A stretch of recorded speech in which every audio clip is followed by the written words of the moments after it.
Hey everyone, welcome back to another Stryd coaching webinar. This is going to be part one of a four-part series where we will be going over Boston Marathon data from the 2022 Boston Marathon. We have a couple different athletes, a couple different performances, a couple different training situations. So I'm excited to get into and talk all about this data and cover some very unique different cases and racing scenarios. So topics, we're going to go through athlete specifics. We're going to talk about the course. We're going to talk about actual race day and then look at the analysis.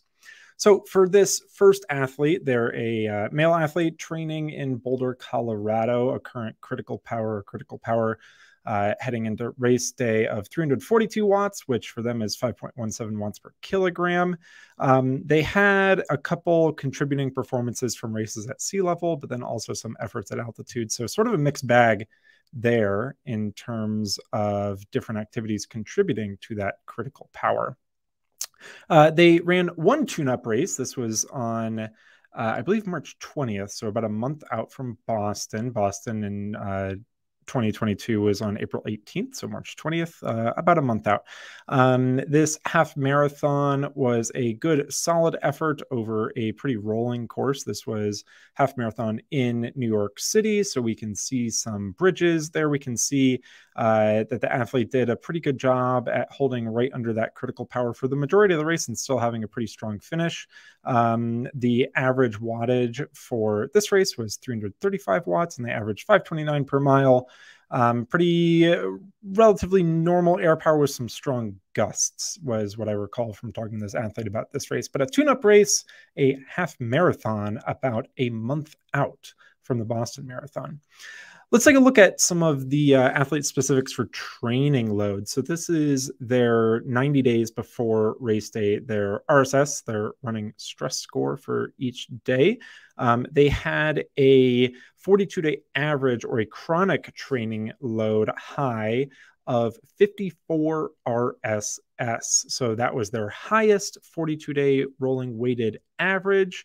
Had a couple decent long runs in terms of the large training load, and then race day obviously on the very right side of the screen being the highest training load. But they kept a very, very consistent gradual build, maintaining right around that 50 to 54 area with a peak at 54 RSS for their chronic training load.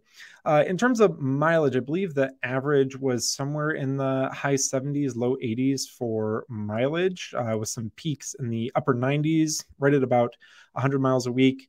And then a decent taper period in the last week to get ready for race day. The one thing I would like to point out here for this athlete is from the end of January all the way until the middle of March, maybe about a month out, there was a pretty darn consistent 20 to 22 mile long run every single weekend. And so we can count 1, 2, 3, 4, 5, 6, 7 long runs at 21 miles or above, which I think is a pretty important thing to negotiate the volume on race day. But we have a pretty good amount of consistency with the long runs early on. Then as we shift in the last month, we have a little bit higher volume on some of the workout days without as much volume concentrated in those long runs. So getting a little bit more specific intensity, making those longer efforts during the middle of the week a little bit longer, and then tapering down with about 10 days left in the training block. We have 3 highest RSS activities, going from left to right, from the highest to the lowest. We have actual race day, so Boston Marathon, April 18th, 2022. We had a RSS of 225 for race day. Second highest is this half marathon that this athlete ran on March 20th. This was 142 RSS. And then the other highest, I guess second highest, is a long run about 2 months out from race day at 148 RSS. I believe this was a 21 or 22 mile long run with some moderate to decent intensity all the way throughout. So a couple intense long runs, a half marathon tune-up, and then actual race day. Let's look at some key sessions here. So the top one here is going to be, I think this was about a week out, 10 days out from goal race day. We had 6 times 3 minutes and then a couple shorter, more intense strides on a semi-rolling loop, but the first 3 minutes were at or a little bit above critical power, and then the last 3 minutes were significantly above critical power. I'd say for this athlete, a little bit closer to their 8K race ability, or somewhere around their 25-minute race ability for the last 3-minute sections for this workout. The 6x3-minute workout, which is kind of just tuning up, feeling good, making sure the legs are responding to that little bit quicker pace. One of the other key sessions, again, this is what I kind of mentioned earlier, is that this athlete did a fantastic job with getting in higher volume, but easier intensity long run. So this long run was 2.5 hours. It was 21 miles, even 1,000 feet of elevation gain, or a little bit over 300 meters of elevation gain on a up and then back down long run, out and back, to kind of simulate the rolling nature of some of the Boston Hills. 124 RSS for this long run, so not up in that 140 range that we saw for a couple activities, but this consistency was very important in terms of long runs relative to the time expected to be out there on the course, at or a little bit under 2.5 hours for the marathon. Race power calculator for the Boston Marathon, specifically for this athlete, gave a estimated time of 2:27.27 at 331 watts for the specific Boston Marathon course. The sort of interesting thing here, and I mentioned it a little bit earlier on, is that some of the activities, including the half marathon tune-up race about a month out, were at sea level. And so the actual trained at, even though this athlete lives in Boulder, Colorado, so about 5,400 feet above sea level, the contributing activities with their weight made the race power calculator use 2,400 feet as the trained at elevation. Racing at elevation is locked in there for the race power calculator for Boston at 141 feet above sea level. Temperature, we'll cover it a little bit later on, but ended up being right around what the athlete had trained at or had contributing activities for the leading up 90 days. Running stress balance, we can see here that the athlete at that March race shot up to about positive 10 to peak for that hard effort, gotten a little bit of a tiny bit of negative running stress balance after that race up until about 10 days out, and then had a very gradual increase up to positive 11 for the running stress balance on race day. So a very good dedicated training block right at that sort of little bit of a negative range where it's very sustainable. When heading into the last few weeks of marathon training, you don't want to do anything too hard to stress your body, but you want to do enough where you feel like you're kind of gaining fitness and adding a little bit of stress there. That's what the athlete did here and arrived at positive 11 running stress balance on race day.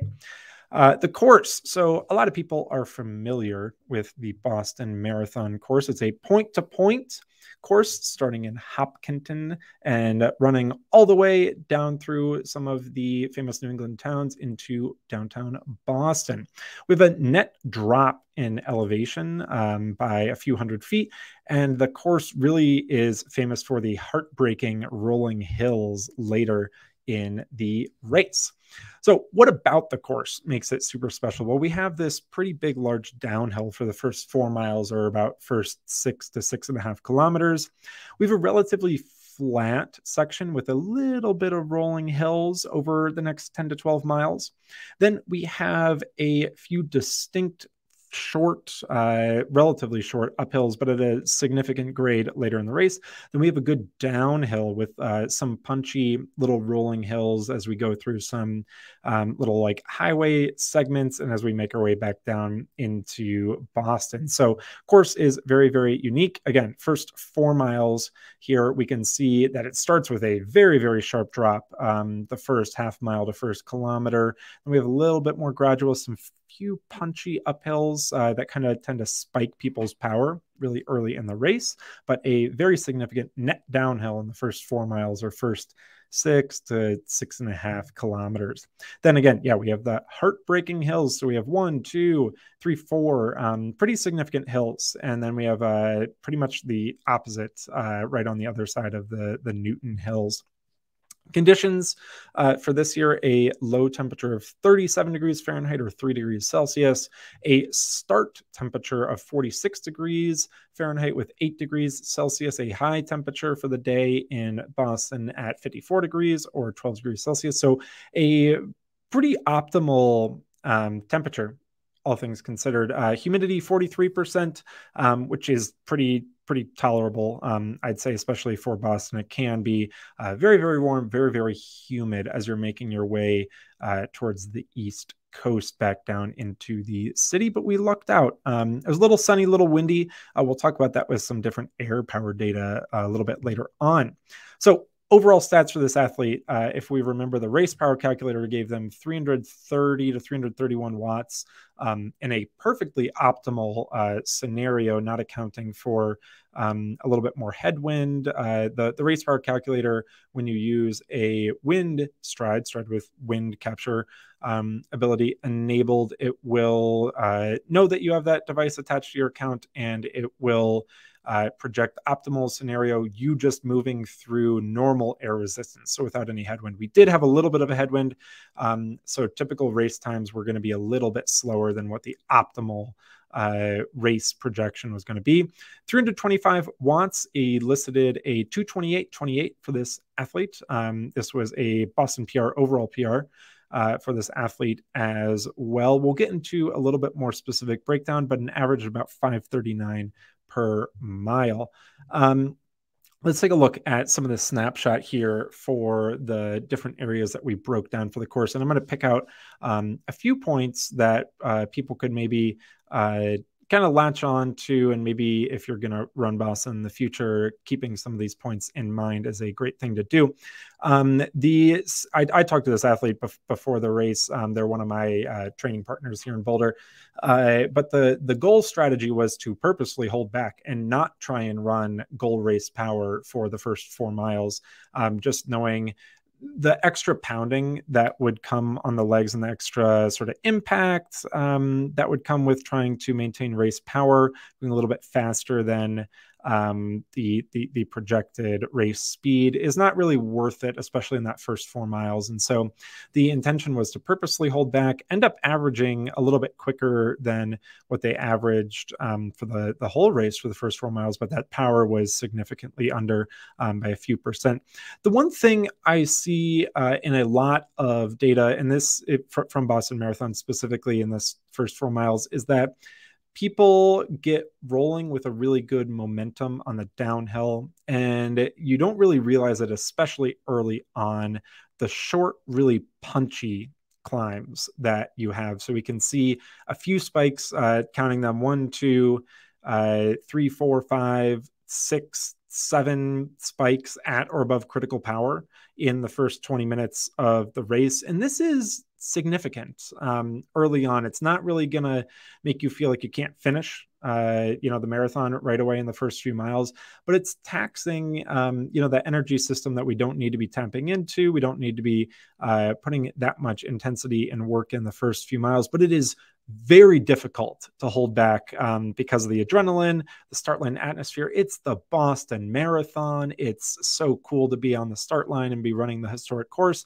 but it's also very hard to manage, kind of purposely holding back that momentum as you start to go up one of those short hills, as you're coming off one of these really big downhills. And so the sort of advice that I usually have for people is that you won't really notice that these short uphills are coming, but until you're, spiked above your critical power, and it's a little bit too late. But that's the one piece of advice. The athlete here did a great job not trying to blow anything out of the water in the first about 6K or first 4 miles here on the course. The next 12 miles here was perfect execution. A couple short spikes over these uphills, but then some immediate correction once you get to the top of the hill, averaging exactly on what the race power calculator projected for this athlete, right in that middle area, that 330 to 331 watts, exactly right on for 12 miles for over an hour of running is picture perfect execution.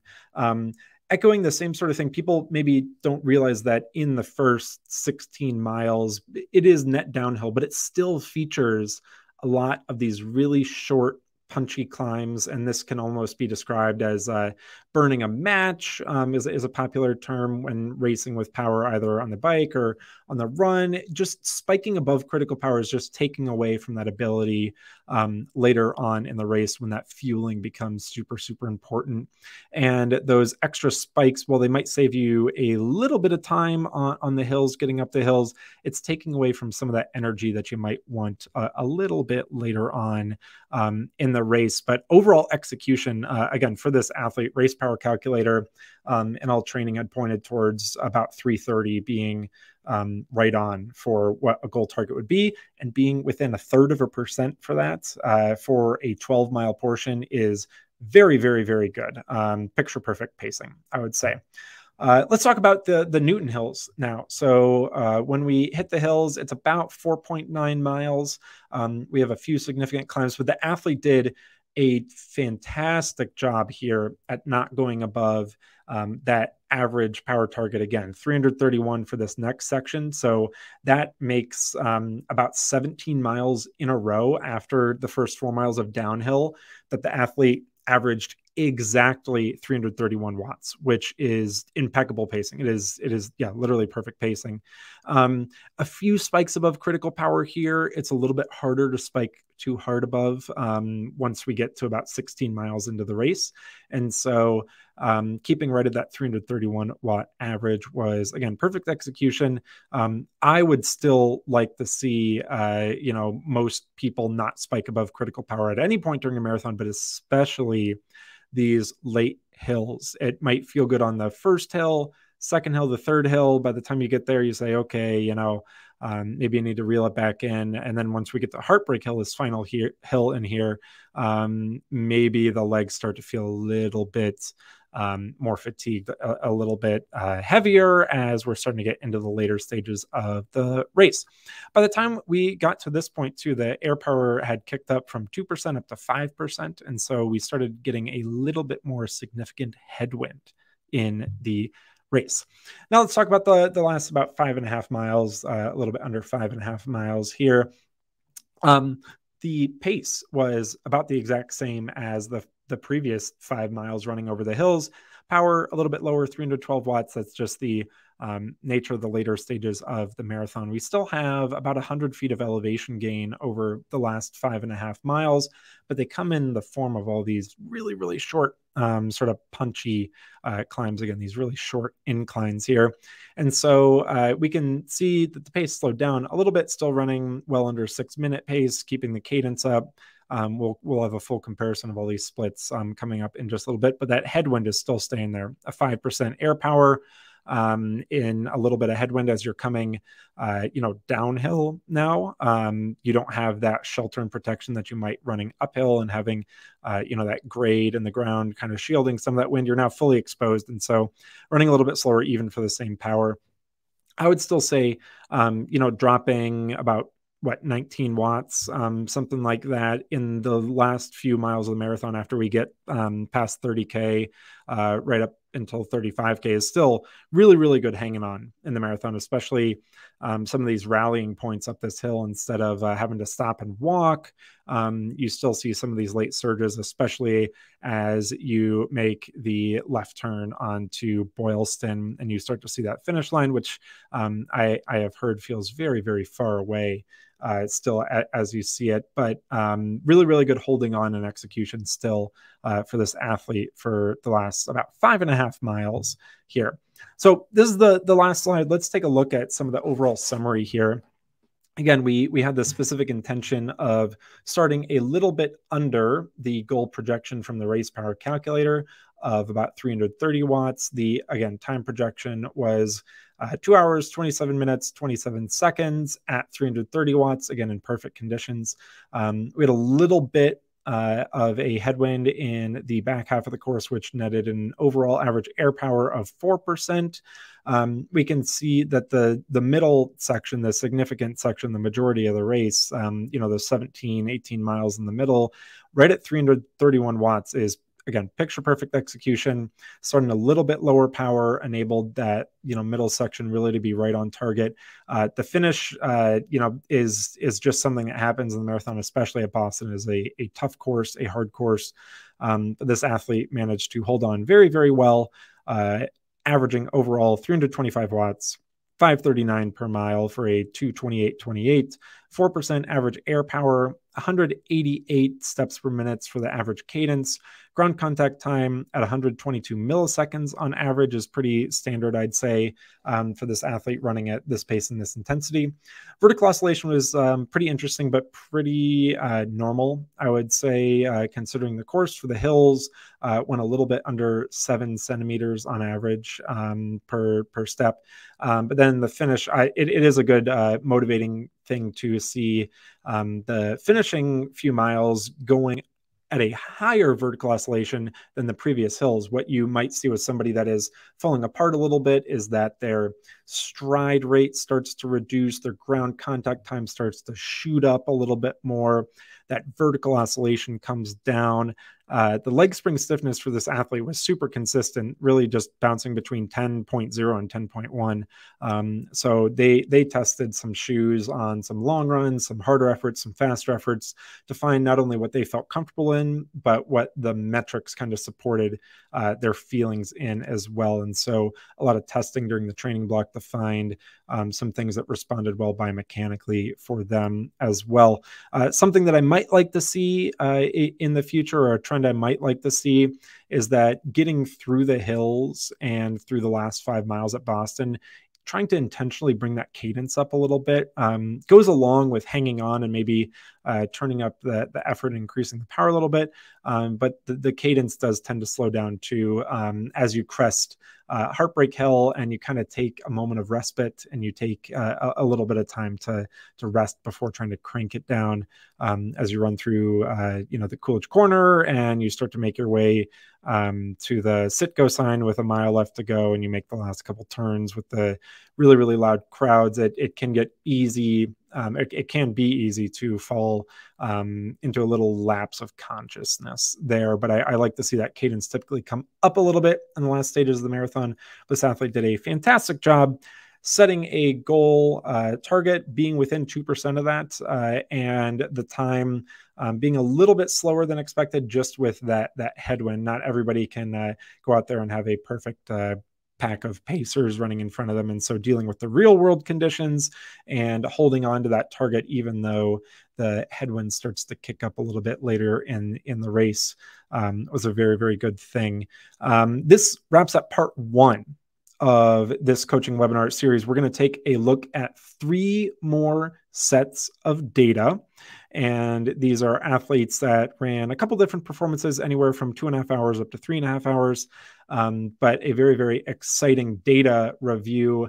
I really like taking a look at some of the training, some of the higher training load, some of the different unique aspects. If somebody did a tune-up race, if they train at altitude, if they go down to sea level for their tune-up race. So a couple different training considerations in there I really like to review and look at. So this wraps it up for this Stryd coaching webinar. We hope everybody enjoys, and we will see you in the next one soon.